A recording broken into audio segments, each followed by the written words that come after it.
Traditions and Encounters by McGraw-Hill, 4th edition. Part 1, page 80. The early complex societies, 3500 to 500 BCE. As we have seen in chapters 1 through 4, early complex societies, whether Mesopotamia, Egypt, India, China, or the Americas, shared certain common features. This is because all of these societies were responding to similar pressures in the areas where prosperous agricultural communities grew large enough to develop into cities.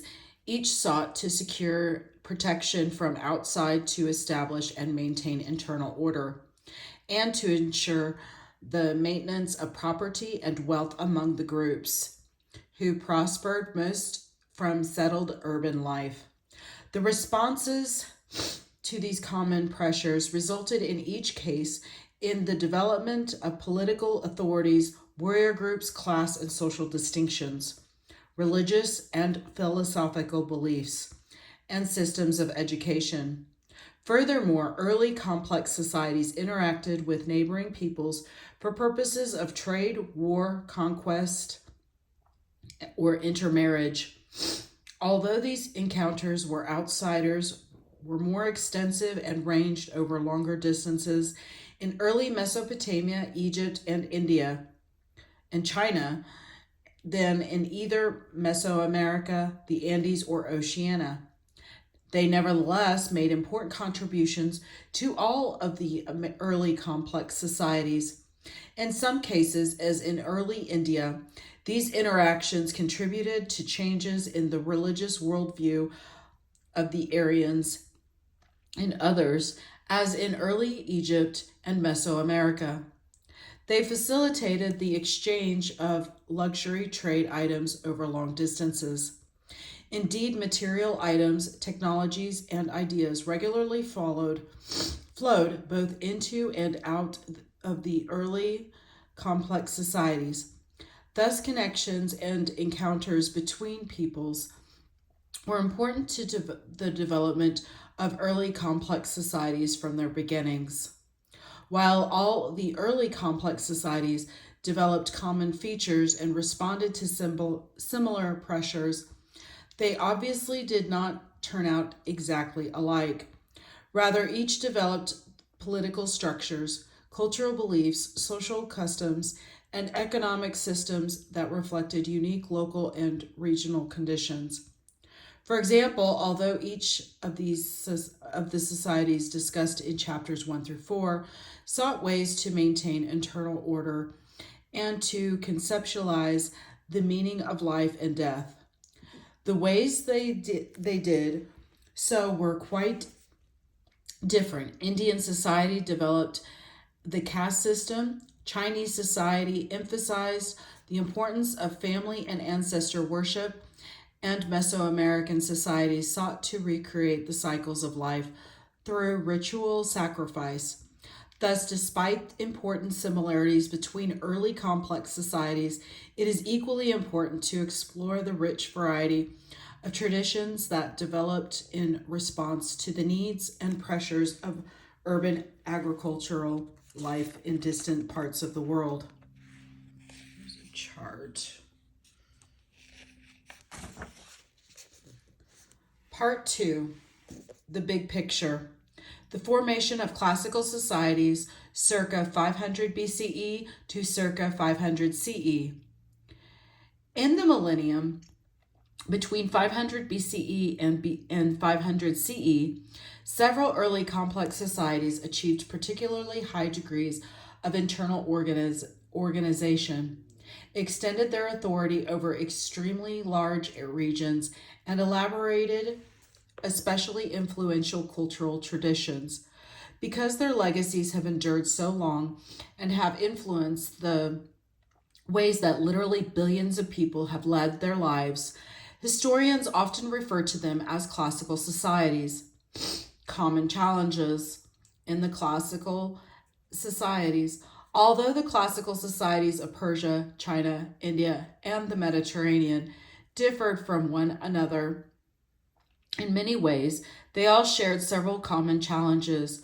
One such challenge was that of administering vast territories without advanced technologies of transportation and communication. To meet that challenge, classical rulers standardized systems of governance, law, and taxation, built roads and transportation networks, and encouraged trade and communication between the sometimes far-flung regions under their authority. In some cases, rulers also encouraged the people under their influence to adopt particular religious, social, or cultural beliefs and practices as a way of promoting unity within their realms. The problem of expansion. Most of the classical societies were aggressively expansionist. As a result, their leaders were prepared to use powerful armies to conquer new areas, to fend off the advances of competing states, and to quell rebellion within their own territories. Indeed, one of the central problems most classical societies faced was how to balance the need to create loyalty and unity among their diverse subjects with the realities of authoritarian, foreign, and often unwanted rule. Heavy taxation and stiff labor requirements were particularly distasteful to many subjects of the classical societies, and these sometimes contributed to rebellions and civil wars that threatened the very survival of the societies themselves. Long-distance trade. Another shared feature of all of the classical societies was that each sponsored and maintained a vast system of roads and ports, which resulted in a dramatic increase in long-distance trade. The trade encouraged economic integration within and between societies, and various regions came to depend on one another for agricultural products and manufactured items. In fact, long-distance trade was such an important feature of the classical societies that a well-established network of land and sea routes, known collectively as the Silk Roads, linked lands as distant as China and Europe. Cultural and religious traditions. Finally, all of the classical societies generated sophisticated cultural and religious traditions that offered guidance on moral, religious, political, and social issues. Because of the extensive trade networks that linked distant regions, many of these traditions spread along the trade routes and shaped peoples and cultures in societies far from their origin. Thus, even though each of the classical societies adopted outside traditions selectively, for most of the classical period, cultural borrowing was more widespread than it had been in the period of the early complex societies. Epidemic disease. Accelerated interaction also carried the seeds of disintegration because disease pathogens traveled the trade routes alongside people, goods, and ideas in the 2nd and 3rd centuries CE. Epidemic diseases afflicted most societies along the Silk Roads, disrupting long-distance trade and creating severe social unrest. As a result, many societies turned inward and sacrificed long-distance connections for local and regional concerns. Over the centuries since the height of their influence, many of the specific political, social, economic, and cultural features of the classical societies have disappeared. Yet their legacies deeply influenced future societies and in many ways continue to influence the lives of the world's peoples. Appreciation of the legacies of classical societies is thus crucial to understanding the world's historical development. The Empires of Persia, Chapter 5. Eyewitness, King Croesus and the tricky business of predicting the future. The Greek historian Herodotus relished a good story, and he related many a tale about the Persian Empire and its conflicts with other people, including Greeks. One story had to do with the struggle between Cyrus, leader of the expanding Persian realm, and Croesus, ruler of the powerful and wealthy kingdom of Lydia in southwestern Anatolia, modern Turkey. Croesus noted the growth of Persian influence with concern and asked with the Greek oracle of Delphi whether to go to war against Cyrus. The oracle responded that an attack on Cyrus would destroy a great kingdom. Overjoyed, Croesus lined up its allies and prepared for war in 546 BCE. He provoked Cyrus to engage the formidable Lydian cavalry. The resulting battle was hard fought but inclusive. Because winter was approaching, Croesus disbanded his troops and returned to his capital of Sardis, expecting Cyrus to retreat as well. But Cyrus was a vigorous and unpredictable warrior, and he pursued Croesus to Sardis. When he learned to the pursuit, Croesus hastily assembled an army to confront the invaders. Cyrus threw it into disarray. However, by advancing a group of warriors mounted on camels, which spooked the Lydian horses and sent them into headlong flight, Cyrus's army then surrounded Sardis and took the city after a siege of only 2 weeks. Croesus was taken captive and afterward became an advisor to Cyrus. Herodotus could not resist pointing out that events proved the Delphic oracle was right. Croesus' attack on Cyrus did indeed lead to the destruction of a great kingdom, his own. The victory over Lydia was a major turning point in the development of the Persian Empire.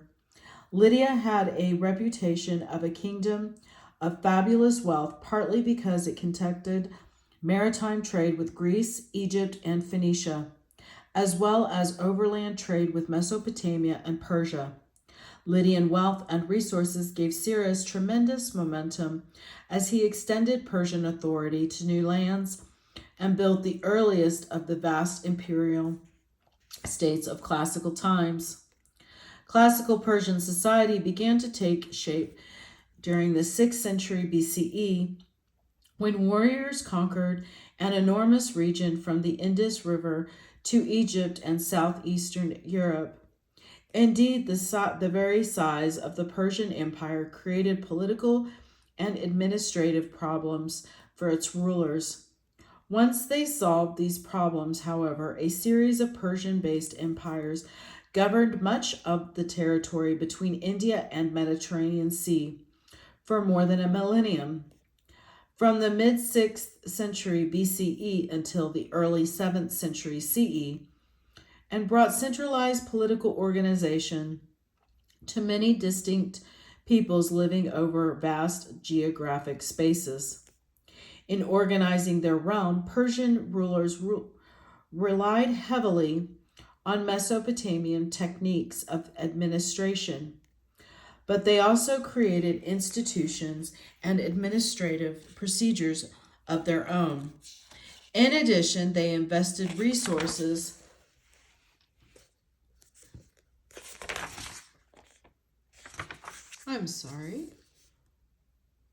in the construction of roads and highways to improve communications and mobility across the empire. As a result of those efforts, central administrators were able to send instructions throughout the empire, dispatch armies in times of turmoil, and ensure that local officials would carry out imperial policies. The organization of vast territories embraced by the classical Persian empires had important social, economic, and cultural implications. Because high agricultural productivity allowed more people to work at tasks other than cultivation, classes of bureaucrats, administrators, priests, craftsmen, and merchants increased in number. Meanwhile, social extremes between the wealthy and the poor became more pronounced. In addition, good roads across the empire allowed Persian society to serve as commercial and cultural bridge between Indian and Mediterranean societies. As a result, Persia became an important link in long-distance trade networks, as well as conduit for the exchange of philosophical and religious ideas. Indeed, Persian religious traditions inspired religious thinkers subject to Persian rule and deeply influenced Judaism, Christianity, and Islam. The Persian empires, the empires of Persia arose in the arid land of Iran. For centuries, Iran had developed under the shadow of the wealthier and more productive Mesopotamia. To the west, while absorbing migrations and invasions of nomadic peoples coming out of Central Asia. During the 6th century BCE, rulers of the province of Persia in southwestern Iran embarked on a series of conquests that resulted in the formulation of an enormous empire. For more than a millennium, 4 ruling dynasties, the Achaemenids, 558 to 330 BCE, the Seleucids, 323 to 83 BCE, the Parthians, 247 BCE to 224 CE, and the Sassanids, 224 to 651 CE, maintained a continuous tradition of imperial rule in much of Southwest Asia. The Achaemenid Empire, the Medes and the Persians. The origins of classical Persian society trace back to the late stages of Mesopotamian society.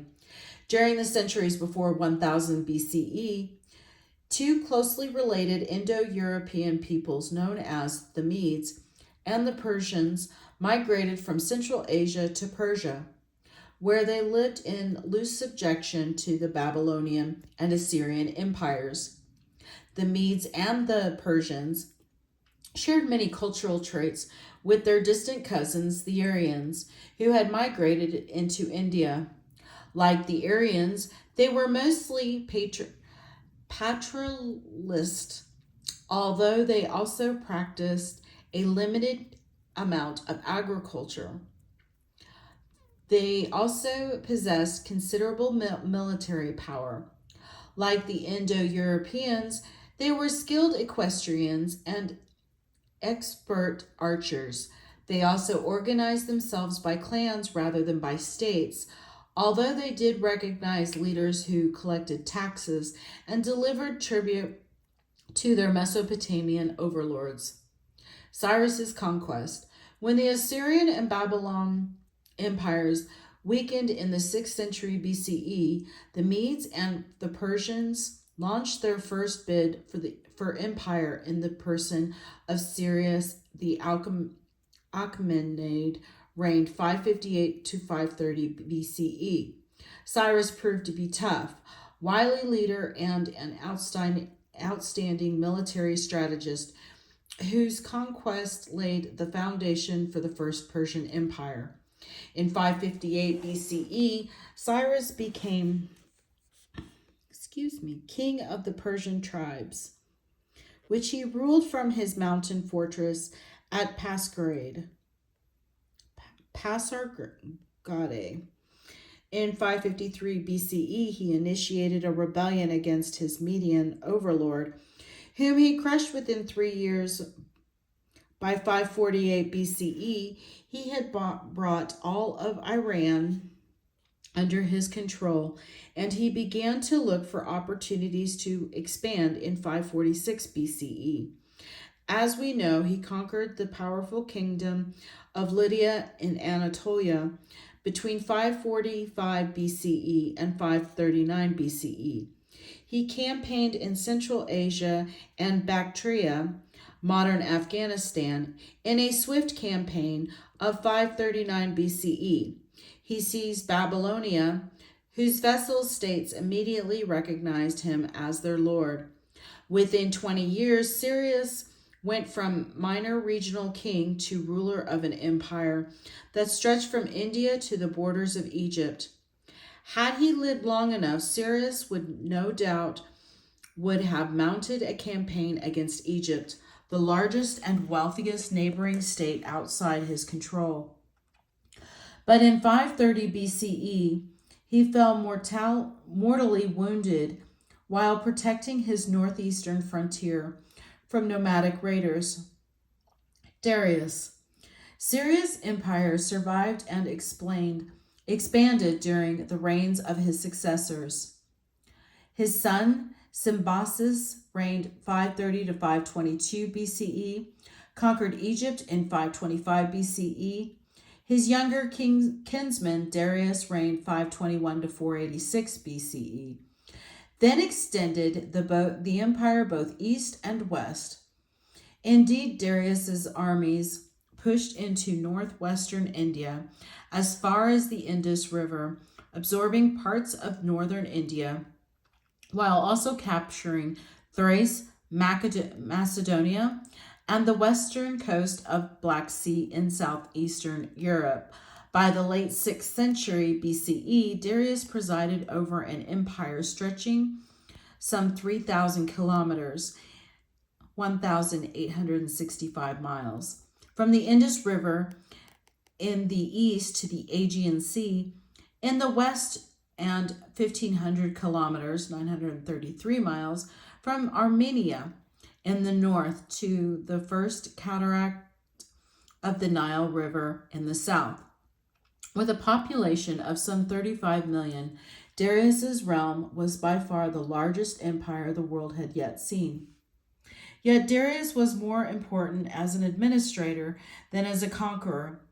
Governing a far-flung empire of so many ethnic groups, languages, and traditions was a much more difficult challenge than conquering it. To maintain their empire, the Achaemenids needed to establish lines of communication with all parts of their realm and design institution that would enable them to administer their territories efficiently. Their solutions not only made it possible for Achaemenid Empire to survive, but also pioneered administrative techniques that would outlast their own dynasty and influence political life in southwestern Asia for centuries to come. Persepolis. Soon after his rise to power, Darius began to centralize his administration. About 520 BCE, he started to build a new capital of astonishing magnificence at Persepolis. Darius intended Persepolis to serve not only as an administrative center, but also as a monument to Achaemenid dynasty. From the time of Darius to the end of Achaemenid dynasty in 330 BCE, Persepolis served as the nerve center of the Persian Empire, a resplendent capital bustling with advisors, ministers, diplomats, scribes, accountants, translators, and bureaucratic officers of all descriptions. Even today, massive columns and other ruins bespeak the grandeur of Darius's capital. Achaemenid administration, the satrapies. Yes, the satrapies. I'm sorry if I mispronounce stuff. The government of the Achaemenid Empire depended on a finely tuned balance between central initiative and local administration. Like their Mesopotamian predecessors, the Achaemenids appointed governors called satraps to serve as agents of the central administration and oversee affairs in the various regions. Darius divided his realm into 23 administrative and taxation districts he called satrapies, which each governed by an official satrap. Yet the Achaemenids did not try to push direct rule on their subjects. Although most of the satraps were Persian, the Achaemenids recruited local officials to fill almost all other administrative posts. The Achaemenid rulers employed two strategies to discourage distant satraps from allying with local groups or trying to become independent of Achaemenid authority.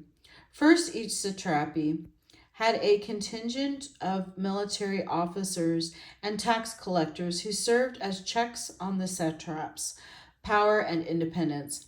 Second, the rulers created a new category of officials, essentially imperial spies, known as the eyes and ears of the king. These agents traveled throughout the empire with their own military forces, conducting surprise audits of accounts and procedures in the provinces and collecting intelligent reports. Taken together, these two strategies help prevent the vast Achaemenid Empire from splitting into a series of independent kingdoms. Taxation and Law. Darius also sought to improve administrative efficiently by regulating tax levies and standardizing laws. Instead of exacting irregular tribute payments from subject lands as his predecessors had done, Darius instituted a regular formal tax levies. Each satrapy was now required to pay a set quantity of silver to the imperial court every year. To simplify the process, Darius issued standardized coins, a move that also fostered trade throughout his empire. Equally important, in 520 BCE, Darius also sought to bring the many legal systems of his empire closer to a single standard. The point was not to abolish the existing laws of individual lands or people to impose a uniform law code on his entire empire. Rather, Darius wished to codify the laws of his subject peoples, modifying them when necessary, to harmonize them with legal principles observed in the empire as a whole. Roads and communications. Alongside administrative and legal policies, the Achaemenid rulers took their other measures to knit their far-flung realm into a coherent whole. They built good roads across their realm, notably the Persian Royal Road, which stretched from some 2,575 kilometers, about 1,600 miles, from the Aegean port to Ephesus, to Sardis in Anatolia, through Mesopotamia along the Tigris River, to Susa in Iran, with an extension to the Pasargadae and Persepolis. Caravans took some 90 days to travel this road, lodging at inns along a well-policed route. The imperial government also organized a courier service and built 111 postal stations at intervals of 40 to 50 kilometers, 25 to 30 miles, along the Royal Road. Each station kept a supply of fresh horses, enabling couriers to speed from one end of the Royal Road to the other in a week's time. The Achaemenids also improved existing routes between Mesopotamia and Egypt, and they built a new road between Persia and Indus River to link the imperial center with the satrapy of Gandhara in northeast western India. In addition to improving communications, these roads facilitated trade, which helped to integrate the empire's various regions into a larger economy. Decline of Achaemenid Empire. The Achaemenid Commonwealth. The Achaemenids' roads and administrative machinery enabled them to govern a vast empire and extend Persian influence throughout their territories. Persian concepts of law and justice, administered by trained imperial officials, linked peoples from the Mediterranean Sea to the Indus River in a larger Persian society. Political stability made it possible to undertake enormous public works projects, such as the construction of qanat, underground canals, which led to enhanced agricultural production and population growth. Iron metallurgy spread to all parts of the empire, and by the end of the Achaemenid dynasty, iron tools were common in Persian agricultural communities. Peoples in the various regions of the Achaemenid Empire maintained their ethnic identities, but all participated in a larger commonwealth. Eventually, however, difficulties between rulers and subject peoples undermined the integrity of the empire. Cyrus and Darius both consciously pursued a policy of toleration in administering their vast multicultural empire. They took great care to respect the values and cultural traditions of the peoples they ruled in Mesopotamia. For example, they portrayed themselves not as Persian conquerors, but rather as legitimate Babylonian rulers and representatives of Marduk, the patron deity of Babylon's. Cyrus also won high praise from Jews and the Achaemenid Empire, since he allowed them to return to Jerusalem and rebuild the temple that Babylonian conquerors had destroyed in 586 BCE. Darius' successor Xerxes reigned from 486 to 465 BCE, had more difficult relations with subject peoples. The burden of Persian rule became particularly heavy in Mesopotamia and Egypt, regions with sophisticated cultural traditions and long histories of independence, and subject peoples there frequently rose up in rebellion. Xerxes did not seek to impose specifically Persian values in Mesopotamia and Egypt, but he harshly repressed rebellions and thereby gained a reputation for cruelty and insensitivity to the concerns of subject peoples. The Persian Wars. In fact, efforts to control their ethnic Greek subjects helped to bring about the collapse of the Achaemenid Empire. Ethnic Greeks inhabited many of the cities of Anatolia, particularly in the region of Ionia on the Aegean coast of western Anatolia, and they maintained close economic and commercial ties with their cousins in the peninsula of Greece. The Ionian Greek fell under Persian domination during the reign of Cyrus. They became restive under Darius's Persian governors who oversaw their affairs, and in 500 BCE, the Ionian cities rebelled, expelled, or executed their governors and asserted their independence. Their rebellion launched a series of conflicts known as the Persian Wars that lasted from 500 to 479 BCE.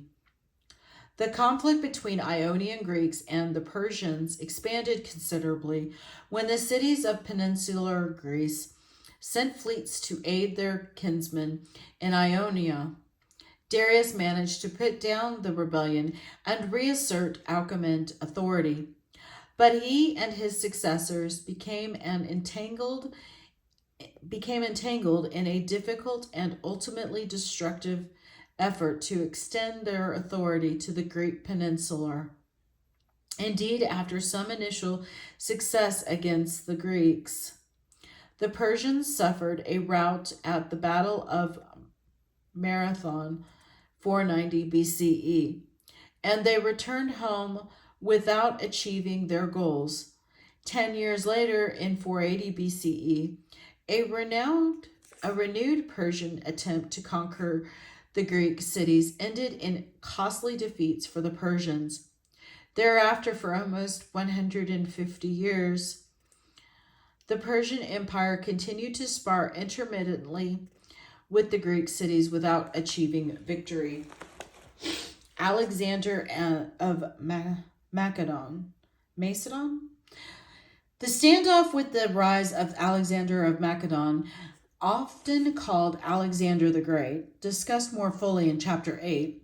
In 334 BCE, Alexander invaded Persia with an army of some 48,000 tough, battle-hardened Macedonians. Though far smaller than the Persian army in numbers, the well-disciplined Macedonians carried heavier arms and employed more sophisticated military tactics than their opponents. As a result, they sliced through the Persian Empire and dealt their adversaries a series of devastating defeats. In 331 BCE, Alexander shattered Achaemenid forces at the Battle of Gaugamela, and within a year, the empire founded by Cyrus had dissolved. Alexander led his forces into Persepolis and proclaimed himself heir to the Achaemenid rulers. After a brief season of celebration, Alexander and his forces ignited a blaze, perhaps intentionally, that destroyed Persepolis. The conflagration was so great that when archaeologists first began to explore the ruins of Persepolis in the 18th century, they found layers of ash and charcoal up to 1 meter, 3 feet deep. The Achaemenid Empire had crumbled, but its legacy was by no means exhausted. Alexander portrayed himself in Persia and Egypt as a legitimate successor of the Achaemenids, who observed their precedents and deserved their honors. He retained the Achaemenid administrative structure, and he even confirmed the appointments of many satraps and other officials. As it happened, Alexander had little to no time to enjoy his conquest, because he died in 323 BCE after a brief effort to extend his empire to India. But the states that succeeded him, the Seleucid, Parthian, and Sassanid empires continued to employ basically Achaemenid structure of imperial administration. The Seleucid, Parthian, and Sassanid empires. The Seleucids. After Alexander died, his chief generals carved his empire into 3 large realms, which they divided among themselves. The choicest realm, which included most of the former Achaemenid Empire, went to Seleucus, reigned 305 to 281 BCE, who had commanded an elite group of guards in Alexander's army. Like Alexander, Seleucus and his successors attained the Achaemenid systems of administration and taxation, as well as the imperial roads and postal service. The Seleucids also founded new cities throughout the realm and attracted Greek colonists to occupy them. The new cities greatly stimulated trade and economic development, both within the Seleucid Empire and beyond. As foreigners, the Seleucids faced opposition from native Persians. Satraps often revolted against the Seleucid rule and tried to establish their independence. The Seleucids soon lost their holdings in northern India, and the semi-nomadic Parthians progressively took over Iran during the 3rd century BCE. The Seleucids continued to rule a truncated empire until 83 BC, when Roman conquerors put an end to their empire. The Parthians. Meanwhile, the Parthians established themselves as rulers of a power empire based in Iran that they extended to Mesopotamia. The Parthians had occupied the region of eastern Iran around Persian since Alchemid times. They retained many of the customs and traditions of nomadic peoples from the steppes of Central Asia. They did not have a centralized government, for example, but organized themselves into federation of clans. They were also skillful warriors accustomed to defending themselves against constant threats from nomadic peoples farther east. As they settled and turned increasingly to agriculture, the Parthians discovered that they could resist nomadic invasions better by feeding their horses on alfalfa during the winter. The alfalfa allowed the animals to grow much larger and stronger than the small horses and ponies of nomadic peoples who had to forage on the steppes in winter. The large Parthian horses could then support heavily armored warriors outfitted with metal armor, which served as an efficient shield against the arrows of the steppe nomads. Indeed, few existing forces could stand up to Parthian heavy cavalry. As early as the 3rd century BCE, the Parthians began to wrest their independence from Seleucus. The Parthian satrap revolted against the Seleucid overlord in 238 BCE, and during the following decades, his successors gradually enlarged their holdings. Mithridates I, the Parthians' greatest conqueror, came to the throne about 171 BCE and transformed his state into a mighty empire. By about 155 BCE, he had consolidated his hold on Iran and had also extended Parthian rule to Mesopotamia.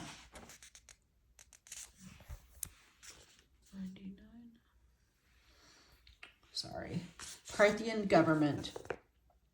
The Parthians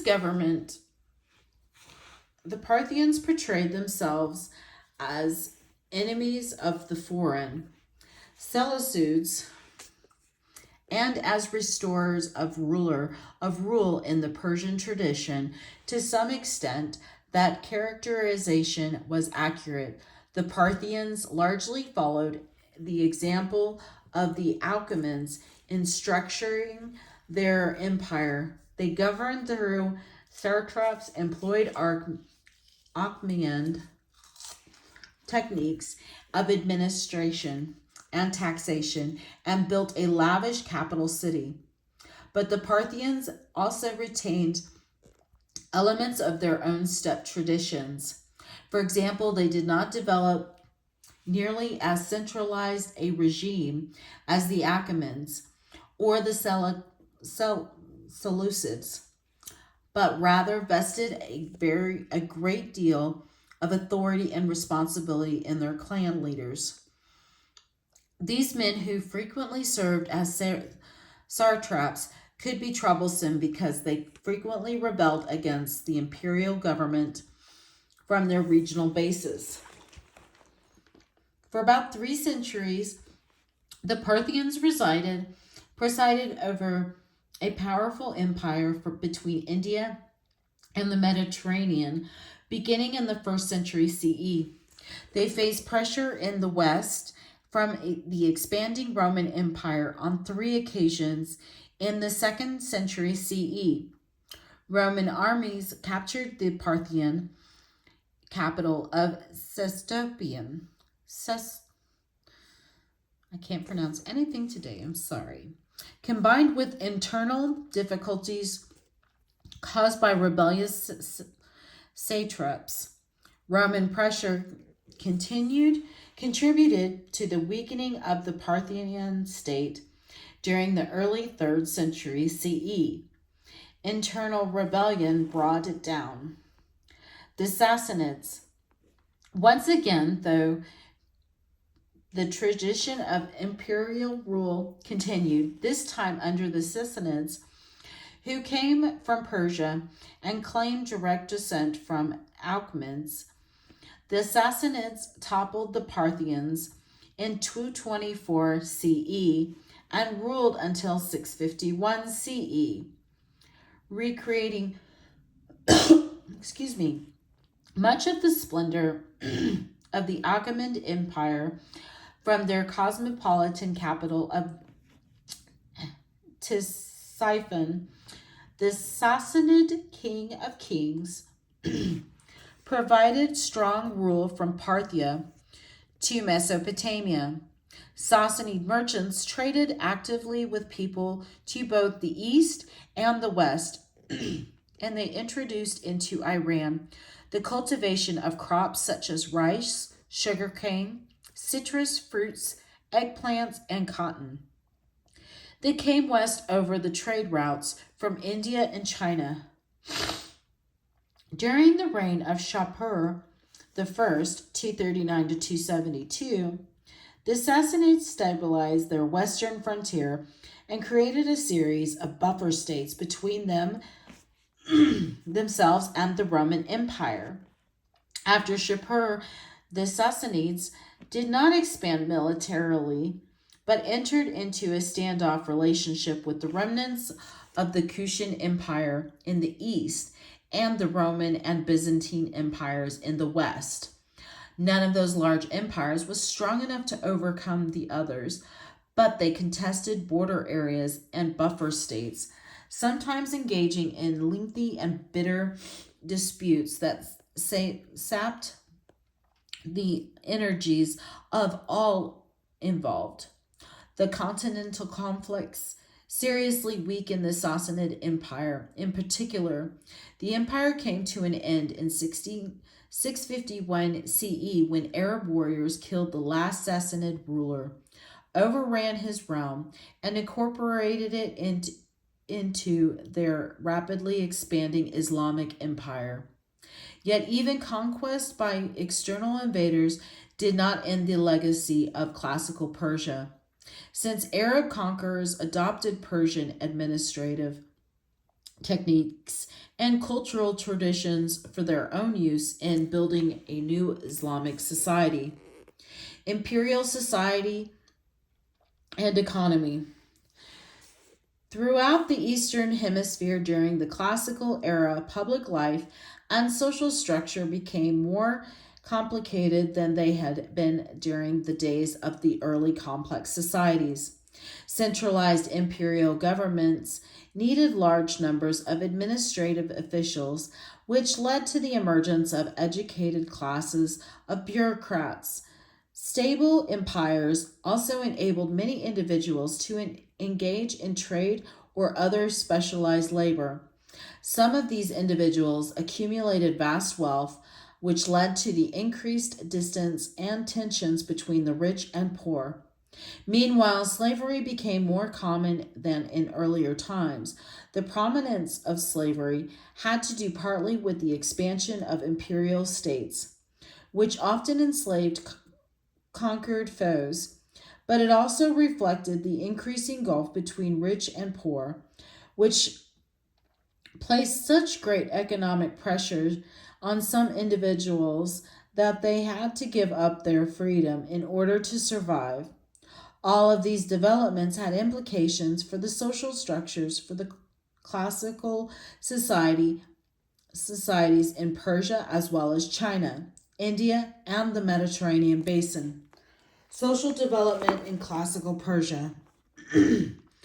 During the early days of the Achaemenid Empire, Persian society reflected its nomadic steppe origins.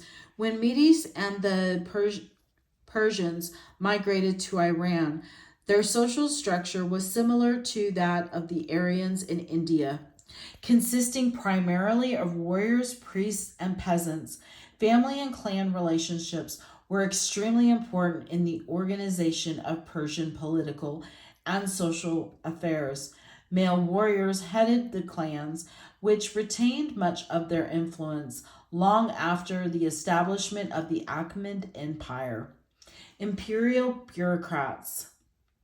The development of cosmopolitan empire and the requirements of imperial administration, however, called for a new class of educated bureaucrats who, to a large extent, undermined the position of the old warrior elite. Although the bureaucrats did not directly challenge the patriarchal warriors, their crucial role in running the day-to-day affairs of the empire guaranteed them a prominent and comfortable place in Persian society. By the time of the latter, Achaemenids and Seleucids, Persian cities were home to masses of administrators, tax collectors, and record keepers. The bureaucracy even included a substantial corps of translators who facilitated communications among the empire's many linguistic groups. Imperial survival depended on these literate professionals, and high-ranking bureaucrats came to share power and influence with warriors and clan leaders. This is going to be the end of chapter 5, part 1. I will continue this after class. Thank you.